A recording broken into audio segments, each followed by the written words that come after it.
नमस्कार, मैं स्वतंत्र कुमार और आप सभी का स्वागत करता हूं आपके अपने चैनल शॉर्ट हैंड टीम पर।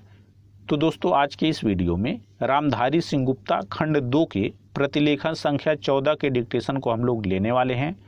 इसे हम दो अलग अलग स्पीड में लेंगे। पहली बार में 90 की स्पीड में, तो दूसरी और आखिरी बार में इसी डिक्टेशन को हम लोग 100 की स्पीड में लेने वाले हैं। लेकिन अगर आपको ये नहीं पता है कि इसे संकेत लिपि में किस प्रकार से लिखा जा सकता है, यानी इस प्रतिलेखन के प्रत्येक शब्द की आउटलाइन क्या होगी, तो आप हमारे शॉर्ट हैंड टीम ऐप को डाउनलोड कर सकते हैं। लिंक इसी वीडियो के ठीक नीचे डिस्क्रिप्शन बॉक्स में आपको मिल जाएगा। ऐप को डाउनलोड करके इस प्रतिलेखन के प्रत्येक शब्द की आउटलाइन को जान सकते हैं।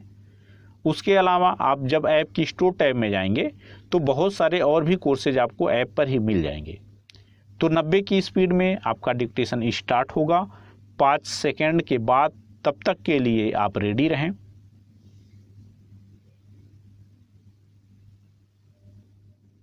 स्टार्ट।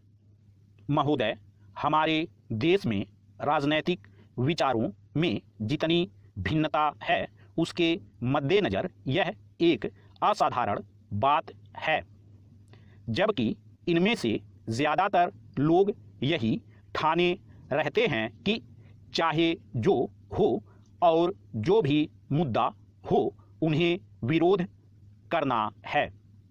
चुनावों में झटकों और यदाकदा टेढ़े मेढ़े रास्तों के बावजूद प्रधानमंत्री के नेतृत्व में जो नई आर्थिक नीति बनाई गई है उसे राष्ट्रीय स्तर पर स्वीकार कर लिया गया है।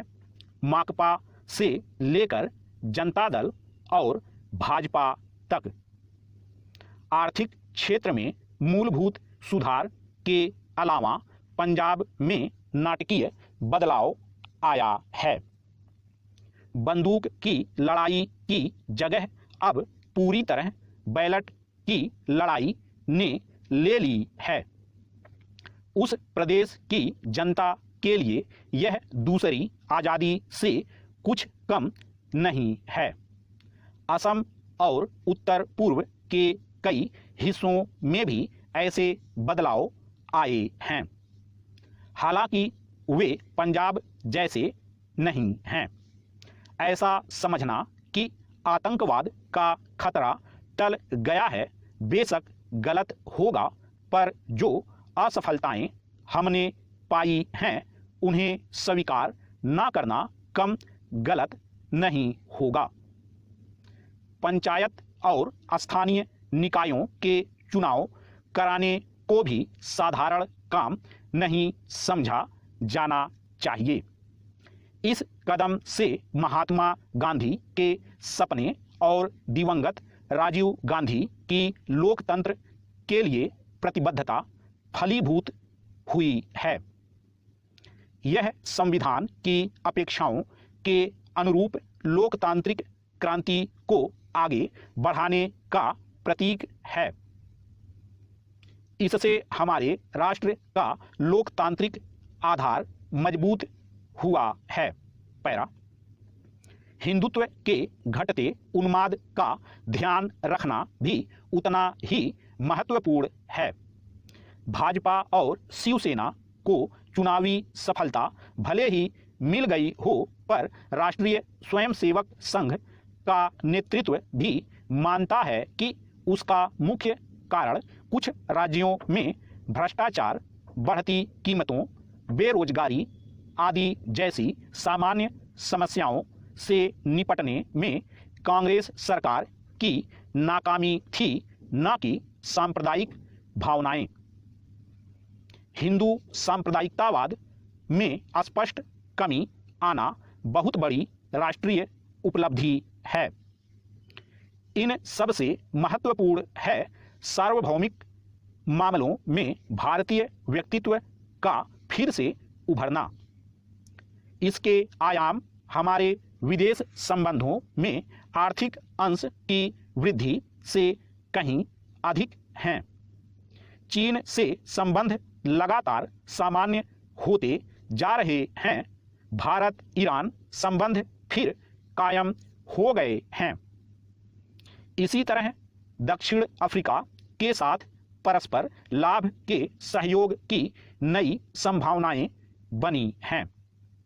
अमेरिका और अन्य विकसित पूंजीवादी देशों से सहयोग बढ़ाने की दिशा में समुचित ध्यान दिए जाने के बावजूद किसी भी मसले पर हम नहीं झुके हैं। समर्पण की बात तो दूर है, इसमें आर्थिक संबंधों के महत्वपूर्ण स्वरूपों के अलावा रक्षा का क्षेत्र भी शामिल है। इसका सबसे ताजा उदाहरण है परमाणु अप्रसार संधि के मामले में हमारा अपनी नीति पर कायम रहना, जबकि इसके लिए हम पर कई दिशाओं से भारी दबाव डाला गया। गुट निरपेक्ष आंदोलन को नई नीति देने के प्रयास भी चल रहे हैं। इन सब उपलब्धियों को मिलाकर एक वाक्य यह है कि प्रधानमंत्री ने सबसे बड़ा काम यह किया कि हमारे देश में शासन पुनः स्थापित कर दिया और लोकतंत्र को सुदृढ़ बनाया। स्टॉप। दोस्तों, इसी डिक्टेशन को दूसरी बार में हम लोग 100 की स्पीड में लेंगे और आपका समय स्टार्ट होगा 5 सेकंड के बाद। तब तक के लिए आप रेडी रहें।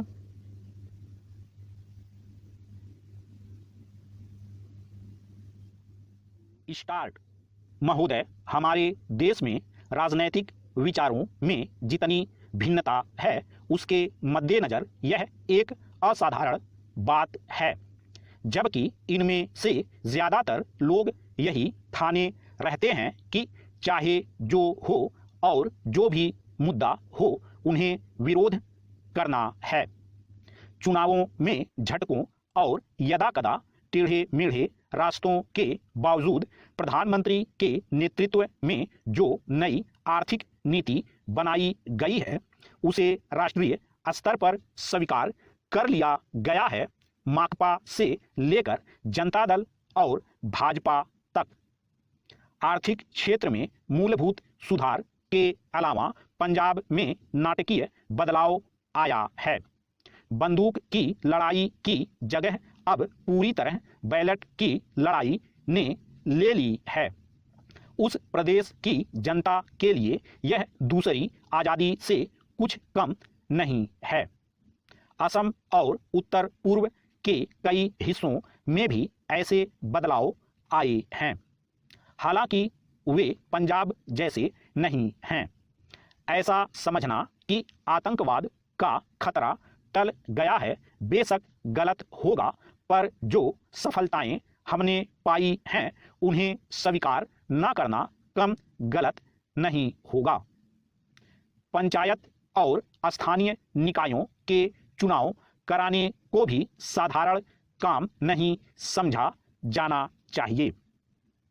इस कदम से महात्मा गांधी के सपने और दिवंगत राजीव गांधी की लोकतंत्र के लिए प्रतिबद्धता फलीभूत हुई है। यह संविधान की अपेक्षाओं के अनुरूप लोकतांत्रिक क्रांति को आगे बढ़ाने का प्रतीक है। इससे हमारे राष्ट्र का लोकतांत्रिक आधार मजबूत हुआ है। पैरा। हिंदुत्व के घटते उन्माद का ध्यान रखना भी उतना ही महत्वपूर्ण है। भाजपा और शिवसेना को चुनावी सफलता भले ही मिल गई हो, पर राष्ट्रीय स्वयंसेवक संघ का नेतृत्व भी मानता है कि उसका मुख्य कारण कुछ राज्यों में भ्रष्टाचार, बढ़ती कीमतों, बेरोजगारी आदि जैसी सामान्य समस्याओं से निपटने में कांग्रेस सरकार की नाकामी थी, न कि सांप्रदायिक भावनाएं। हिंदू सांप्रदायिकतावाद में स्पष्ट कमी आना बहुत बड़ी राष्ट्रीय उपलब्धि है। इन सबसे महत्वपूर्ण है सार्वभौमिक मामलों में भारतीय व्यक्तित्व का फिर से उभरना।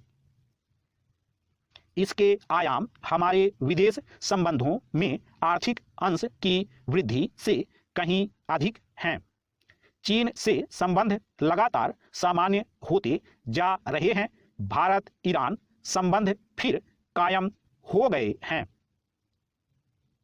इसी तरह दक्षिण अफ्रीका के साथ परस्पर लाभ के सहयोग की नई संभावनाएं बनी हैं। अमेरिका और अन्य विकसित पूंजीवादी देशों से सहयोग बढ़ाने की दिशा में समुचित ध्यान दिए जाने के बावजूद किसी भी मसले पर हम नहीं झुके हैं। समर्पण की बात तो दूर है, इसमें आर्थिक संबंधों के महत्वपूर्ण स्वरूपों के अलावा रक्षा का क्षेत्र भी शामिल है।